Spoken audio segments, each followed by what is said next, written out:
This is the story of Anastasiia and her soul horse, Helvetica, a bond forged through shared freedom, love, and an unbreakable connection that not even war could destroy. Before everything changed, Anastasiia lived in a city near the sea. Life was full of joyful moments spent with Helvetica, her graceful, powerful companion. Every single day they were together. They would run through wide-open fields, hooves pounding the earth in rhythm with their hearts. Sometimes they would head to the beach, where the wind whipped through Helvetica's mane and the waves mirrored their wild spirit. These weren't just rides. They were memories, carved into the soul. Then the invasion began. The first days were filled with fear and uncertainty. Anastasiia knew it wasn't safe to stay. She fled the city with her mother and siblings, but leaving Helvetica behind was agonizing. She had no vehicle, no way to transport a horse through the chaos. It was, without question, one of the hardest decisions she had ever made. Determined not to abandon Helvetica entirely, Anastasiia contacted the owner of the horse club where Helvetica was kept. He promised to look after her and sent occasional videos, reassuring her that the horse was doing fine. Those videos were small lifelines, glimpses of hope in a dark time. But things changed quickly. The situation in her city worsened. Communication became difficult. No more updates came. Fear gripped Anastasia's heart. What if Helvetica wasn't safe anymore? One day, a friend who had managed to visit the area sent Anastasiia a devastating update.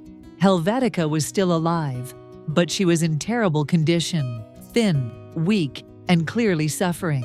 That was the moment Anastasiia made a promise to herself.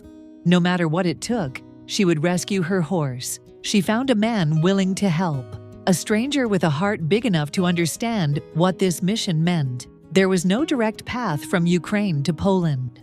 Helvetica would have to be transported through 5 countries. The journey would be over 3,000 kilometers.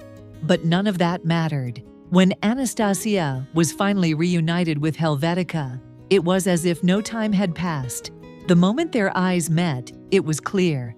Helvetica remembered her. The bond they once shared hadn't faded. They groomed her, washed away the dust and exhaustion of the journey, and simply spent time together.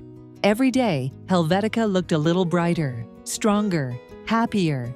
It felt like they were starting a new chapter. But life had other plans. One day, Anastasiia received a message that broke her heart. Helvetica had contracted tetanus, a deadly disease. Despite every effort, Helvetica passed away just 3 days later. The loss was sudden and devastating. Nothing could have prepared Anastasiia for it. After everything they had been through, surviving a war, crossing borders, reuniting against all odds, it felt so cruel, so unfair. But Anastasiia holds no regrets. She will always be grateful for those final days with her soulmate. The long journey, the risks, the pain. It was all worth it to be with Helvetica again, to show her that she was never forgotten, never abandoned. Helvetica wasn't just a horse. She was family, a symbol of strength, loyalty, and love in the face of fear. And though she's gone, her spirit lives on in every memory, every ride, and every heartbeat Anastasiia carries forward.